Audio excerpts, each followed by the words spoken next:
আসসালামু আলাইকুম বন্ধুরা, অপূর্ব স্বাদ চ্যানেলে আপনাদের সকলকে স্বাগত। আজকে আমি বানাতে চলেছি একবারে ক্লাসিক একটা রেসিপি, টমেটোর চাটনি।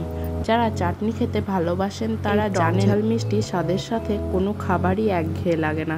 ভিডিওটা শেষ পর্যন্ত দেখুন, খুব সহজ আর দারুণ টেস্টি একটা রেসিপি পেয়ে যাবেন। তো এখানে আমি 4টে মিডিয়াম সাইজের টমেটোকে ছোট ছোট সাইজে কেটে নিচ্ছি। টমেটোর উপরে থাকা সবুজ অংশটা কেটে বাদ দিয়ে দিচ্ছি। আপনারা নিজেদের ইচ্ছা মতো শেপ দিয়ে নিতে পারেন। দেখুন আমার টমেটোগুলো কেটে নেওয়া হয়ে গেছে। এখানে আমি কিছুটা ড্রাই ফ্রুটে বেশ কিছুটা পরিমাণ সর্ষের তেল দিয়ে ওর মধ্যে দিয়ে দিচ্ছি ছোট চামচের 1 চামচ 5 ফোড়ন, আর দিয়েছি একটা শুকনো লঙ্কা। এখন একটা সুন্দর গন্ধ আসা পর্যন্ত নাড়তে থাকবো। একটা সুন্দর গন্ধ বেরিয়ে এসেছে, এখন এর মধ্যে টমেটোটা দিয়ে দিচ্ছি। এখন ওই টমেটোটা নরম হওয়ার জন্য দিয়ে দিচ্ছি 1/2 চামচের থেকেও কম লবণ।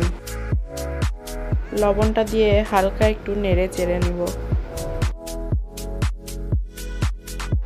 এখন এর মধ্যে দিয়ে দিচ্ছি 1 চিমটে পরিমাণ হলুদ। আপনারা চাইলে এটা স্কিপ করে যেতে পারেন। হলুদটা দিয়ে হালকা একটু নেড়ে চেড়ে হলুদের মধ্যে থাকা কাঁচা গন্ধটা দূর করে নিচ্ছি। এখন একটা ঢাকনা চেপে প্রায় 2 মিনিটের জন্য লো ফ্লেমে রেখে দিব।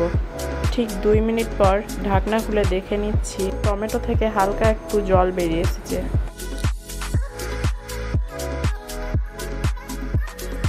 এখন দিয়ে দিচ্ছি রুম টেম্পারেচারে থাকা 1 কাপ জল। এখানে 4টে টমেটোর জন্য আমি 100 গ্রাম চিনি ব্যবহার করেছি। আপনারা চাটনিটা একটু টকটক খেতে পছন্দ করলে চিনিটা একটু কম দিয়ে দেবেন। এখন একটা ঢাকনা চেপে 5-7 মিনিটের জন্য টমেটোটা ভালোভাবে সিদ্ধ হয়ে যেতে দিব। 7 মিনিট পর ঢাকনা খুলে দেখে নিচ্ছি টমেটোটা অনেকটাই গলে গেছে। এখন এর মধ্যে থাকা গোটা গোটা টমেটোগুলো আমি খুন্তির সাহায্যে একটু ভেঙে দিচ্ছি। এখন আমি কাজু আর কিশমিশটা ছড়িয়ে দিব। আপনারা চাইলে আরও কিছু ড্রাই ফ্রুটস অ্যাড করতে পারেন।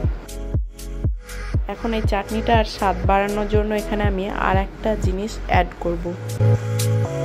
1 চিমটে পরিমাণ বিট লবণ। বিট লবণটা অবশ্যই দেওয়ার চেষ্টা করবেন, চাটনির স্বাদ আরও বেড়ে যায়। ঢাকনা চেপে আরও কিছুক্ষণ নেড়ে আমাদের দুর্দান্ত স্বাদের সবার প্রিয় টমেটোর চাটনি আজকের মতো এখানেই শেষ করছি। রেসিপিটা কেমন লাগলো অবশ্যই জানাতে ভুলবেন না। আর ভিডিওটি ভালো লাগলে একটি লাইক করে দিবেন। চ্যানেলে নতুন হয়ে থাকলে চ্যানেলটিকে সাবস্ক্রাইব করে দিবেন।